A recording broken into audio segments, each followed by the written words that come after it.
Welcome to the Mostly Traverse City podcast. I'm Julie Bronze. And I'm Don Pichet. Each episode, we introduce you to the real treasure of TC, its people. You're invited to get to know the soul of Traverse City, one story at a time. Enjoy the latest episode of the Mostly Traverse City podcast. Well, welcome to the Mostly Traverse City podcast. We're excited that you tuned in. And I'm here with a new acquaintance for me, Cathy O'Connor.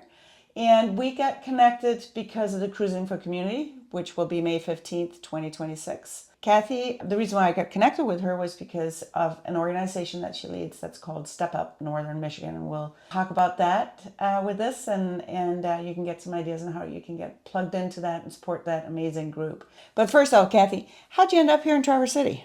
Well, my husband and I both grew up in Gaylord, and we had lived there for about 8 years after living in Chicago, and we were just continually being drawn to Traverse City, even taking day trips, weekend trips with our kids from Gaylord coming over here.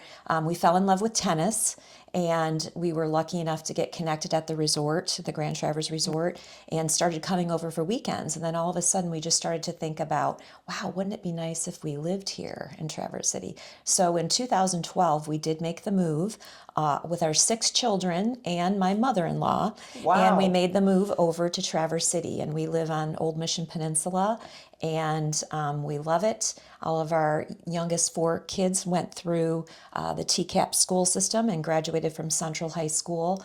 And it was a great opportunity to not only learn skiing in the area, tennis. The beaches are wonderful. The water's lovely. So we really like Traverse City. And although we're not homegrown totally, I kind of feel like we are Well, at this point. You've been here a long time, and your kids grew up here. But yeah it's funny. We moved back here. My husband grew up here, and we moved back here in 95. And people are like, well, you're not really a local. But I'm like, I kind of feel, I've lived here for a long time. So I think you do get to a point where you qualify as a local. But so you have 6 kids. Yes. Do any of them still live here? Or Yes, we have our oldest son and his wife have one child and expecting another, and then our youngest 4 are all in college and they're home for the holidays, and they've had different internships around the country and here, and we'll have 2 that graduate from college this year, and the last 2 will graduate next year. Wow! So it's a lot of fun, lots of different activities, quite a busy family. I guess part of the reason I got involved with Step Up Northern Michigan, or created Step Up Northern Michigan, was I've always been affiliated with schools, and I think that schools truly are an important component of any community. And if you have strong schools, it's typically because you have strong community connections with a variety of organizations, whether it's churches, businesses, community organizations. And I'm just really been blessed to have been connected here in Traverse City with a wide range of different groups and organizations that want to make Traverse City the best that it possibly can be. Yeah. And I think you're exactly right. I think for a lot of different reasons, it seems like neighborhood schools are very difficult to maintain right now, just with finances and everything. Mm-hmm. But it really does make a difference when kids can just walk to school, their friends from school live right in their neighborhood. It creates a sense of belonging and a safety net in a lot of ways. I feel like if you have those strong schools where people know each other, they watch out for each other, and it's easy, if you have something going on in your life where you need some little extra help, maybe getting your kids to and from school, or picking them up from an event or something like that. If you live in the same area, it makes a huge difference, and you can create that network. It's such an important thing. Do you still play tennis? I do. I play almost every day. And for real? Yes, for real. Yeah. Wow. Yes. Still at the resort? Still at the resort. And my kids all play as well. And in fact, one of our sons is in the professional tennis management program at Ferris right now. And so it's a great family sport. I love the social aspect of playing in groups, but I also just love training and competing in different tournaments and whatnot. But kind of getting back to your community question or idea, when we first moved here, Again, I've always been affiliated with schools, from graduating from college at U of M to getting my master's degree, then becoming a teacher and then an administrator downstate. When we moved up to northern Michigan in Gaylord, I became a board member, a school board member. Okay. And because I feel, again, that schools are very important, I felt like I could still use my educational background and experience from a much larger school district, bringing it to a smaller area in Gaylord first and foremost.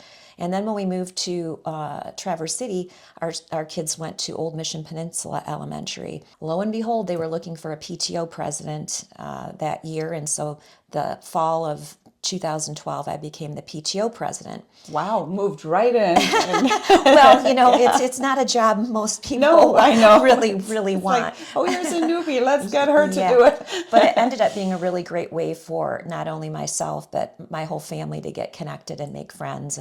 And that's how we first became aware, as the PTO, we became aware that there were other schools that had different needs, a high level of needs. And you hit on something earlier. Not all of our schools are neighborhood schools. Some of them, that's one of the challenges for TCAPS is the wide geographical area that we serve. And so busing and all of that, transportation can become a barrier, which I'll get back to here in a little bit. But we became aware of Traverse City High School, where there was a great teacher. Her name was Mary Preston. She's since retired. But she had started on her own fruition to have a pantry, a food pantry in the school. And she worked and collaborated with a lot of church organizations and community organizations, and she was stocking this pantry. And so we became aware of that up at Old Mission Elementary, and we would pair and support them throughout the year. And then I just felt like, gosh, we could just still do more. It just seems like, oh man, we can do more. And then, unfortunately, a tragedy happened in our family. Our second son passed away in 2016.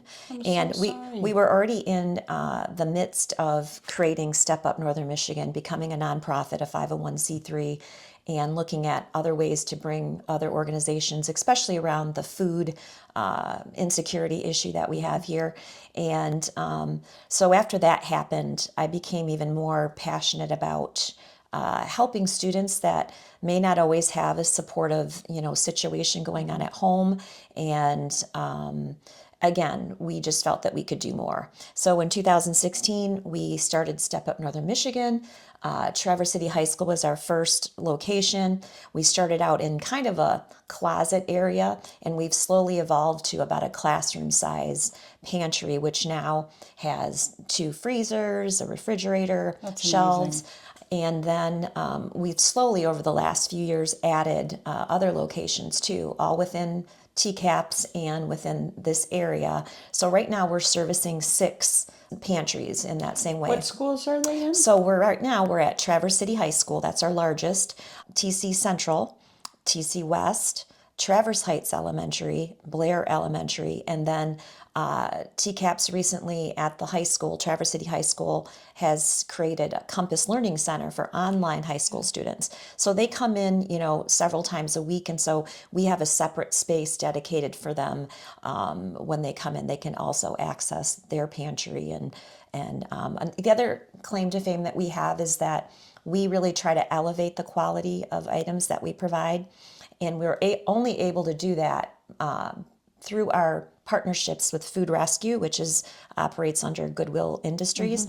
And they're an amazing organization that will rescue food from restaurants and grocery stores and farms in our area. And then they bring it back, and then they redistribute it to another organization that we're members of, the Northwest Food Coalition.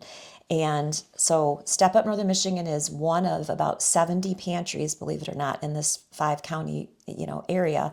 They have a farm to neighbor program, which all the funds raised go back to purchasing local food and produce and proteins here. It's amazing. So fresh, nutritious food as opposed to just boxed.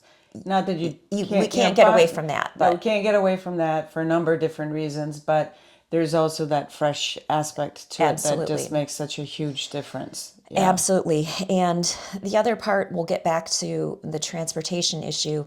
Oftentimes, food insecurity for families is accompanied with a lack of transportation. And again, we're one of 70 pantries in this area.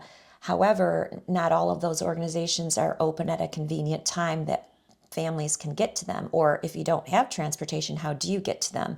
So we've really focused on the model of we go and pick up the items from Food Rescue. We shop. We bring those items to our locations so that students that are there and their families can access those items on When they're in a school daily anyway. basis. Yeah. A daily Yeah. basis. Yeah. So we really understand that, and we can see why that's a barrier for many people. And so we do our best to make sure that we eliminate that transportation barrier. I love that. Yeah. That's great. Yeah. So that's quite a growth curve that you've had. So you're coming up Yes. on 10-year anniversary. Yes, this year. That's going to be amazing. Yeah. On average, how many kids do you serve? You'd be, I have to be shocked every time I look at the numbers myself. So across the 6 locations, and I'll specify some reasons why the numbers are larger, but since the start of the school year, we're almost up to 2,000 students a month. And in the past, we were around 1,500. So we've seen a definite increase since the start of this school year for a number of reasons.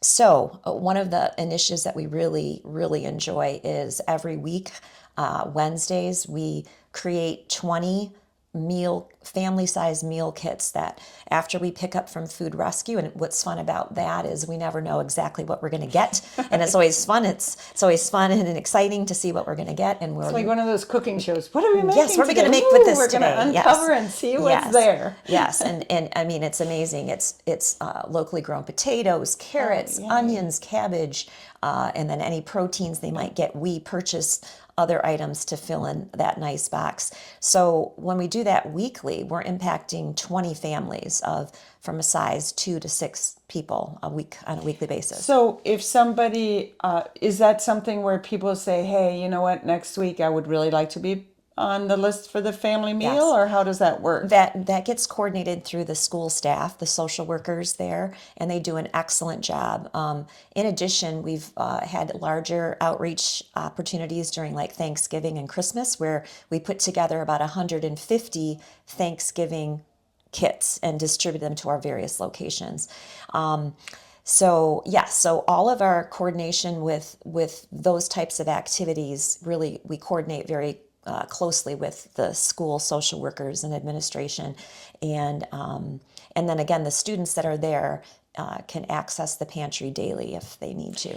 Yeah. And you told me something interesting, which you said one of the things that's nice about this program is that kids just go in. It's not like they can go in almost anonymously, if you will, and just look around and pick up the few things that they feel like they need. And you said something that I thought was very touching, that sometimes there might be a couple of kids standing there looking at things, and maybe there's only one item there, let's say crushed tomatoes or something like that, and they'll be like, no, you take it. Yes. No, really, you take it. I just think Yes. that's really that heart that they have because they understand the situation that the other people are in. Yes, because they're in it themselves. Right. Yeah. So that kindness that you're seeing displayed amongst the kids is amazing. Yes. So we don't quantify. There's not a limit to the amount of items that they can take. And what I find very interesting, because again, I learn something every day basically doing this type of work. And it was interesting. One time I knew that this kid just was in a really bad place, and he had been working with the counselor at the school and social worker. And so we came in, and I'm like, oh, great. I'm so glad you're here. I'm like, these are some fresh items that we just, and I'm showing him all these things, and I'm starting to help him put things in the bag. And he got to about one bag, and I was ready to fill up another one. And he said, you know what? This is good for now. Oh. And I thought, oh my goodness, what am I doing here? But then I thought about it, and it's all he could really carry. Right. Because he was going home on a bus. Yeah. And so we really honor their individuality and the selections they make. And we really try to normalize that it's okay to come in and shop. And another great part of our program that I'm just very ecstatic about, and it's Lisa Essenberg is a teacher at TC High, and she has a class that goes for about 60 minutes a day, and it's called Community Outreach. And they actually help us create these food boxes that I mentioned that we take to Blair Elementary. So these are the kids that go to the school. Yeah. They meet us when there's 3 or 4 of us with our big cars coming in to unload all these items. They help us repackage. Sometimes we get these 120 pounds of potatoes, and they're actually in, just crates. So those get brought in.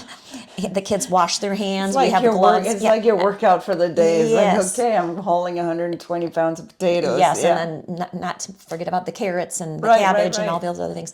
But the kids really pitch in, and they really take pride in helping us in those areas. They even have gone to Food Rescue, which is right across the street, coincidentally, from that high school, to help them repackage large bins, 800-pound bins of fresh produce sometimes. They've helped throughout the at the library. They help at parks and things like that. So we're trying to get them out and connected in the community, Right. To see that they have something to give. They have skills that are needed, and that they're doing good while they're doing it. And so, like, even right now, we're also very proud of every year for the last 10 years, we've helped put on a Santa's workshop at this school. And I wish I could show you the pictures, but it looks amazing. Really, by the end of all this, about 250 students will be able to go through our Santa's workshop, which we take over the library and decorate it. And it's all new items for the holidays. Cozy blankets are always a popular item. Toiletries, basic hygiene items. We get fun games, board games, art supplies. We have a relationship with Sun Frog and Gaylord where they let us pick up new hoodies, sweatshirts, t-shirts, that's amazing. hats. So all of the items are new, and the kids get to shop not only for themselves but for their families. Oh, I love that. And so what's not that we do it for this reason, but I tell you what, the looks on their faces, and also the dear heartfelt thank yous that we received. Oh gosh, I know. Like, you just, I mean, I could, I do That's cry. amazing. I do cry. Yeah. Yeah. It's, and just the fact that we bring it to them Yeah. and set it up for them. Oh. And so that's going on right now. It started yesterday. It's going to go through Thursday, and then school is out on Friday. Wow. And so that's one of our claim to fame too, that Yeah. we really, and it's And not so just us. It's so like a that's- lot of businesses help. So that's part of Step Up Northern Michigan. Well, that's too? that's one of our programs that we Okay. we really take a lead in trying to secure all these items for these students. Yeah. And so to create a pop-up store in a very short amount of time, and again, that group of Yeah. kids that I just mentioned, they helped set up. The Red Dresser amazing. came in and Oh, decorated yeah. the library for us. Team Elmer's did a huge food drive for us, as well as assembled a bunch of hygiene kits. Yeah.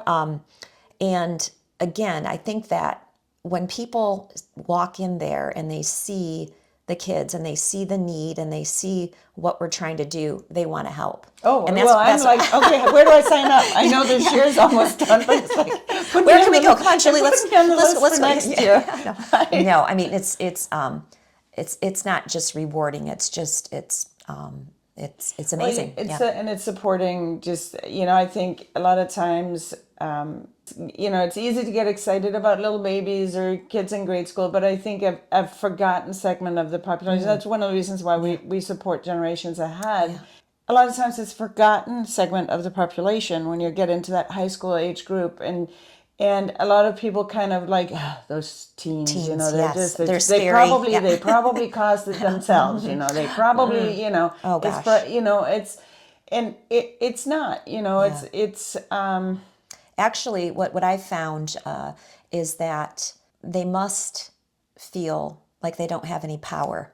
Yeah. They didn't ask to be in the situation they're in, and they feel powerless to maybe Yeah. get out of it. Right. But that's where our wonderful school staff comes into play, because they really say, hey, education is the way to a better situation for yourself. You can make the decisions about where you want to go, how you want to do things, and we're just kind of in the background to help normalize them, to say, hey, it's okay, everybody needs help every once in a while. Right.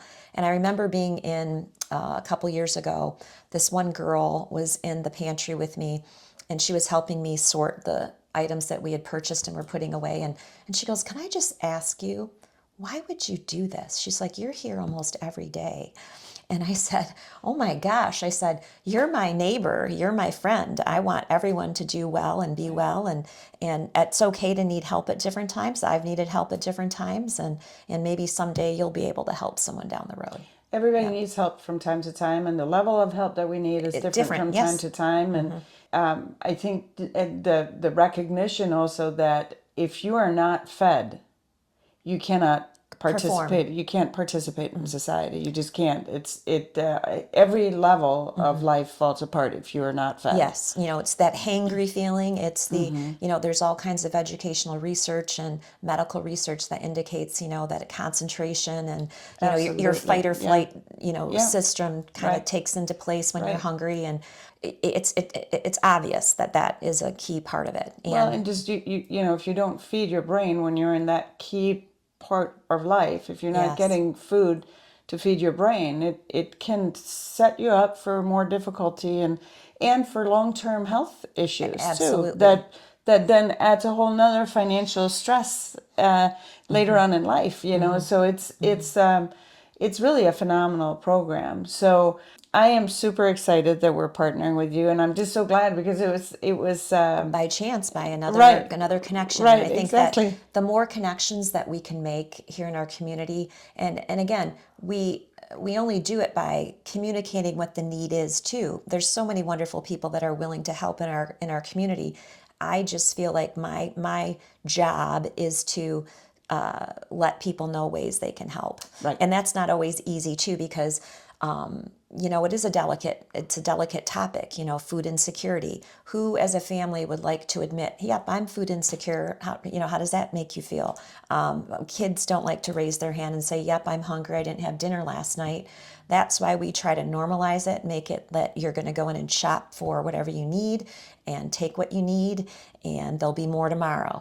Yeah. So we're trying to normalize that across, and it's just there's a lot of work to be done still.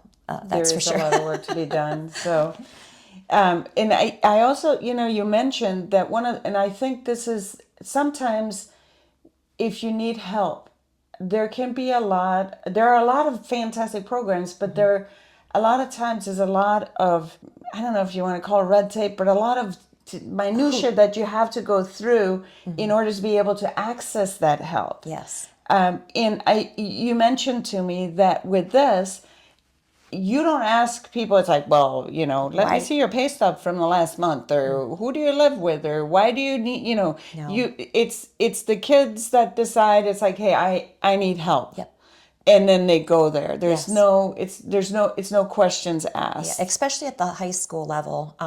Elementary, it's the wonderful employees at TCAPS that identify and bring these students and families into this certain resource. There's another great resource that's available in our area, and I just had a meeting about it last week with a person from the state of Michigan. It's the 211.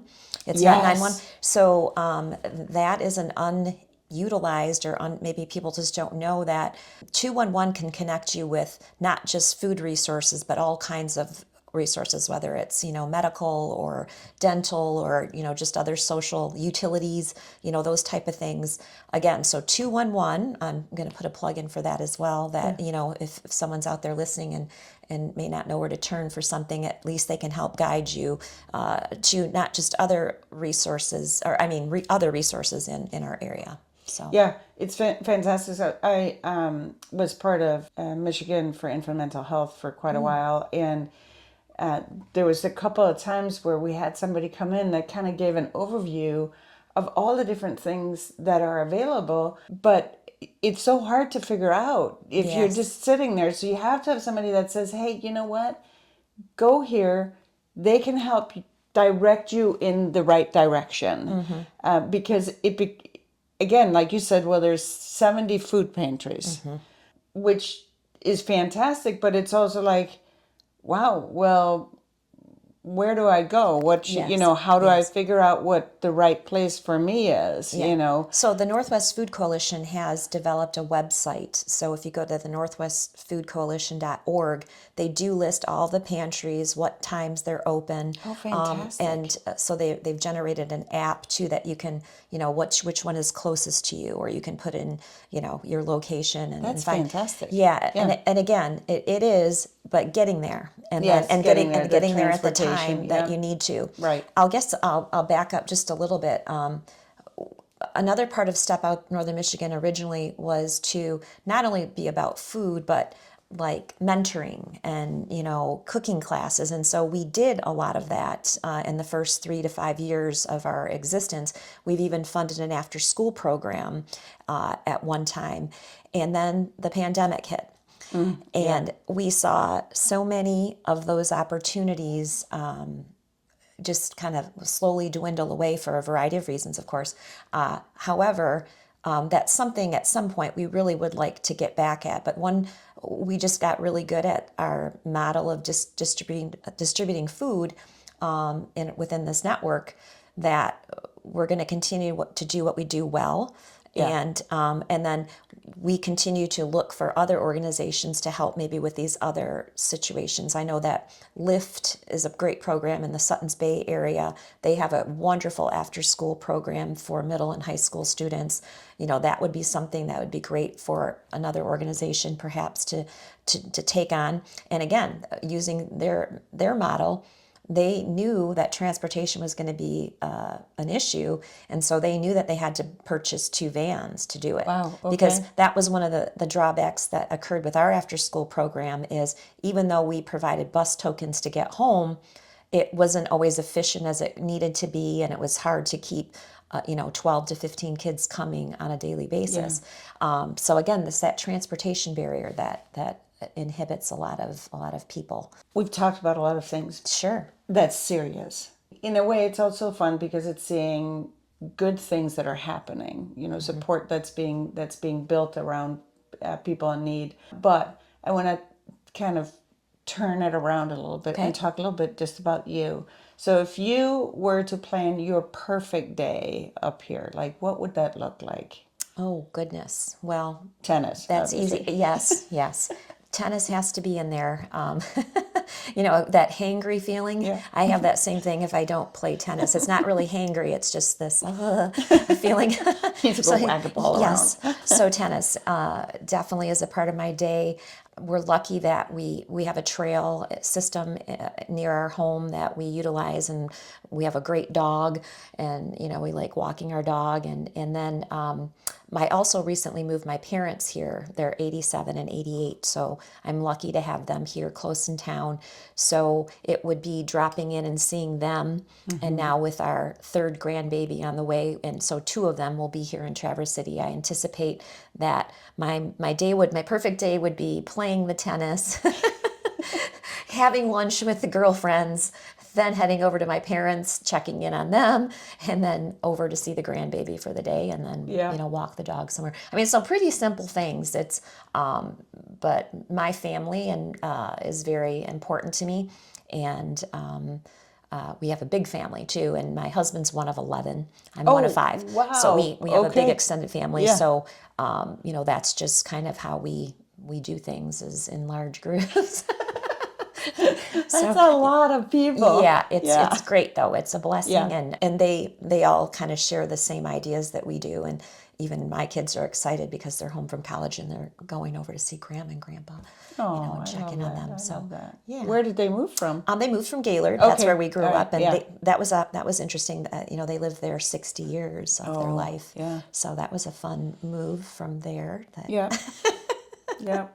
Yeah. I know that's a lot. That's a So lot of history. Yeah. then I have it's a lot of, it's like you recognize how much stuff you kind of Yes, accumulate. Even if exactly. you feel like you're staying on top of it, there's still a lot. Yeah. But then I have a final question for you, and Oh I, boy. I think I might know just through this conversation what it might be. But if people were to say, if I was to say to them, hey, Cathy, and what do you think her superpower is? What do you think they would say, or what do you think your superpower is? I would say that I am a connector. I do enjoy meeting new people and learning from them. And then I also feel like, I don't know why I do, but I feel like we could all do better and help others. And so I feel like whenever I meet new people or new organizations, I always kind of put it through that filter about what could we all do together to make it better somehow. I have had some tragedy occur in my life, and I just feel that I just hold on to the hope that something good can come out of something that may not be perfect. I love that. That Yeah. is, yeah, it's taking that, figuring out where is the next, what can I learn from this that can make things It's better. better. Yeah. I love that. That's Yeah. powerful. So Yeah. I'm really glad that you came on, Well, and thank you yeah, for having me. This yeah, was fun. yeah, and I can't wait. So look in the show notes for Step Up Northern Michigan, and if I will have the tickets on sale for Cruising for Community May 15th, 2026, on the Discover. It's going to be super fun, and you'll get to support this great organization. But please connect ahead of time because they have a lot going on and certainly could use the help.